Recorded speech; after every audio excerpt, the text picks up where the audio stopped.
नमस्कार, आप देख रहे हैं न्यूज़ 24। आपके साथ मैं हूं रवि ठाकुर। तो ऑपरेशन 2.0 लगातार जारी है। पाकिस्तान की हर एक नापाक हरकत का, हर एक हिमाकत का इंडियन आर्मी मुंह तोड़ जवाब दे रही है। और एक और बड़ी खबर आ रही है, अमेरिकी विदेश मंत्री ने पाकिस्तान के आर्मी चीफ से बातचीत की है। यह बड़ी खबर, इशाक डार से उन्होंने बातचीत की है। मौजूदा तनाव को खत्म करने का तरीका ढूंढे, यह कहा है अमेरिका ने।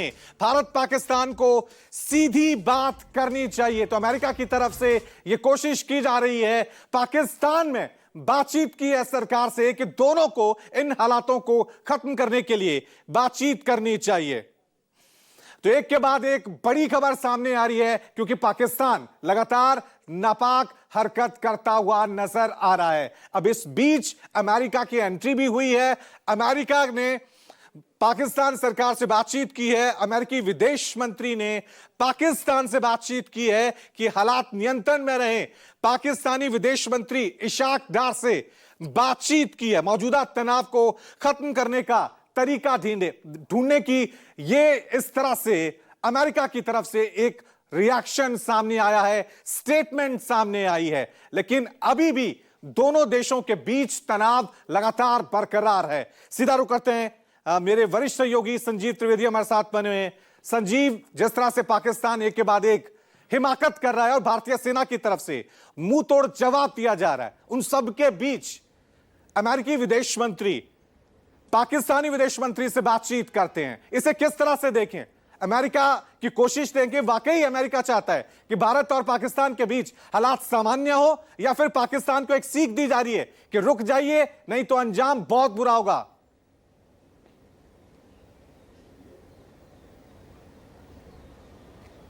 रवि, वैसे इसको ऐसे भी देखिए कि हिमाकत कर रहा है या फिर झूठ की खेती हो रही है, और वो खेती जो कि उसकी आवाम को संतुष्ट करने के लिए की जा रही है। आज तड़के सुबह और लेके अब तक लगातार जो दावे पाकिस्तान की तरफ से हो रहे हैं, वो दावे अमूमन गलत है। देखिए, air force station Suratgarh, air force station Sirsa, इन सब को मार गिराने का जो दावा किया गया था, अब से कुछ देर पहले जो विदेश मंत्रालय की प्रेस कॉन्फ्रेंस हुई, सरकार की तरफ से जो प्रेस कॉन्फ्रेंस हुई, उसमें वो तमाम तस्वीरें दिखाई गई हैं। आज की तस्वीरें सूरतगढ़ की और सिरसा की, जिसमें कि सब कुछ सामान्य है, कुछ भी ऐसी घटना नहीं घटी है। तो ऐसा लगता है कि ये जो एक सोशल मीडिया प्रोपेगेंडा का युद्ध लड़ रहा है, ये युद्ध जो है वो अपने आवाम के लिए लड़ रहा है, और कमोबेश उसकी जो एक इम्पैक्ट होती है, उसका जो असर होता है, वो विदेशियों पर भी हो रहा है। लिहाजा आज जब अमेरिका वालों ने बात की है, तो मुझे ये सुनकर के बहुत ही आश्चर्य हुआ कि अमेरिका के विदेश मंत्री मार्को रूबियो परसों तक तो प्रधानमंत्री से बात कर रहे थे, शहबाज शरीफ से बात कर रहे थे, और आज जब उन्होंने बातचीत की शुरुआत की, जब एक एस्केलेशन आया तो उन्होंने बातचीत की शुरुआत की, तो सीधे आसिम मुनीर से उन्होंने बात की, जनरल आसिम मुनीर से। कहाँ ऐसा होता है? रोक रहा हूं, बड़ी खबर आ रही है, दोबारा आप पे लौटूंगा। एक और बड़ी खबर, इस वक्त की बड़ी खबर विदेश मंत्रालय से जुड़ी हुई, आपको बता दें, क्योंकि अमेरिका ने बातचीत की है। वहीं दूसरी तरफ आपको बता दें, डॉक्टर एस जयशंकर, भारत के विदेश मंत्री, आज सुबह अमेरिका के विदेश मंत्री रूबियो से उनकी बातचीत हुई है। और भारत का दृष्टिकोण हमेशा से ही संतुलित और जिम्मेदाराना रहा है, और आज भी ऐसा ही है। ये स्टेटमेंट, ये जानकारी अमेरिका को दी गई है। तो एक तरफ अमेरिकी विदेश मंत्री पाक सरकार से बातचीत कर रहे हैं, दूसरी तरफ भारत के विदेश मंत्री एस जयशंकर ने भी अमेरिका के विदेश मंत्री से बातचीत की है।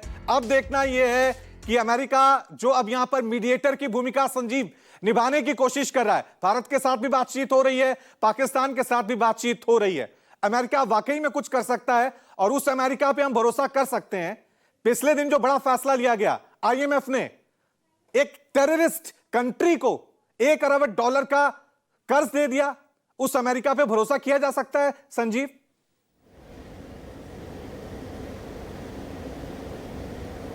देखिए कैसी भरोसे की बात हम करें जब हम पाते हैं कि हमारे विदेश मंत्री से बात करने के पहले जनरल आसिम मुनीर से बात करते हैं मार्को रूबियो।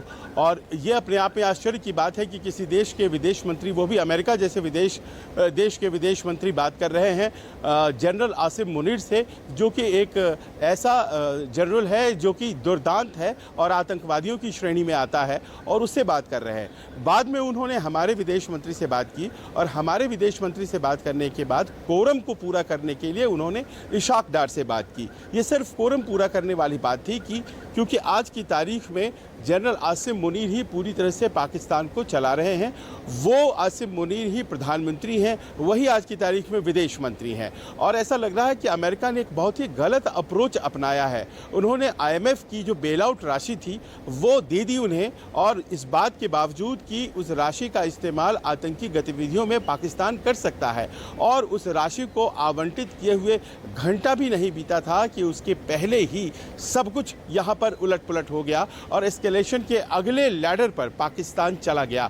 हमने तो सिर्फ जवाब दिया है, और हमारी मारक क्षमता इतनी ज़्यादा है कि हम जब जवाब देते हैं तो आपने देखा कि कैसे 6 एयर बेसेस चले गए, 2 ADs चले गए उनके। और ऐसे में अब त्राहिमाम कर रहा है पाकिस्तान, और उसकी ये कोशिश हो रही है कि कोई बीच से आ जाए। सुना यह भी गया था कि आज नेशनल सिक्योरिटी कमीशन की बैठक बुलाने लग पड़े थे वहाँ के प्रधानमंत्री, जो कि न्यूक्लियर वेपन्स को कंट्रोल करता है। तो ये गिदर भभकियाँ वो दे रहा है पूरी दुनिया को कि मैं न्यूक्लियर वेपन्स का इस्तेमाल करूँगा, और उसके लिए हम बैठक बुला रहे हैं। और ऐसा लग रहा है कि वो कहीं ना कहीं उसके दबाव में आ रहा है। वर्ल्ड ओपिनियन आज की तारीख में पाकिस्तान पर को साथ न दे, ये ज़रूरी है। और जब रूबियो जैसे बड़े नेता बात करते हैं तो पाकिस्तान का अपने नापाक इरादों में हौसला बढ़ता है रवि।